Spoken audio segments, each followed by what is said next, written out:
একটা কষ্টকর জিনিস দেখাই, ঠিক আছে?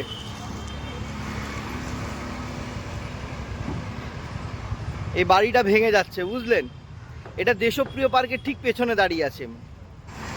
জয়েন্ট ফ্যামিলি ভেঙে যাওয়ার এটা একটা মানে বিরাট বড় পরিণাম আর কি।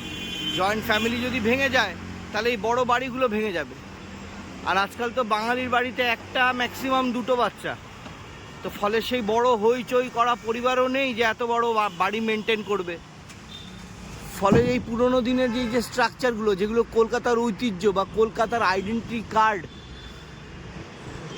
এই সমস্ত জিনিস এখন ভেঙে ফ্ল্যাট হবে। আর সেই ফ্ল্যাটগুলোতে আসবে বহিরাগতরা, যারা বাঙালিকে শেখাবে যে বাংলা में बात करना है तो बांग्लादेश में जाओ, হিন্দি দেশ का ন্যাশনাল ল্যাঙ্গুয়েজ হ্যাঁ।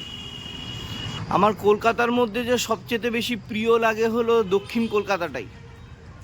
উত্তর কলকাতার প্রতি আমার কোনো ক্ষোভ নেই, কিন্তু আমার যেন কেন দক্ষিণ কলকাতাটাই খুব ভালো লাগতো। আগাগোড়াই ভালো লাগতো, এখনও লাগে। দেখুন কোন ভদ্রলোকের বাড়ি হবে এটা, কত সুন্দর মন্দিরের ঘন্টা ঘন্টা দিয়ে এই কাঠের দরজাটা বানিয়েছিল। 148 শরৎ বোস রোড, যেটা একদম দেশপ্রিয় পার্কের পেছনে। কোনো জে.এন. চক্রবর্তী বাবুর বাড়ি এটা। চক্রবর্তী বাবুর বাড়ির ফ্যামিলি এখন হয়তো ছোট হয়ে গেছে, তাই আর এত বড় বাড়ির প্রয়োজন নেই। এই দরজাগুলো, এই জানলাগুলো সেই পুরনো দিনের কলকাতার কথা বলবে। হয়তো এতদিন অবধি বলেছে, কিন্তু যেভাবে ভাঙা শুরু হয়েছে, হয়তো নেক্সট সপ্তাহ পরে আর কলকাতার অতীতের কথা আর বলার জন্য এই বিল্ডিংটা বেঁচে থাকবে না।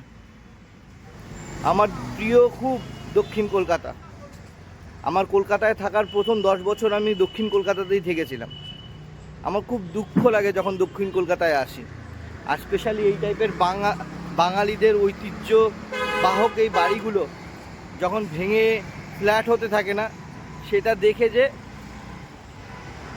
বেশি ইমোশনাল হয়ে যাবে হয়তো।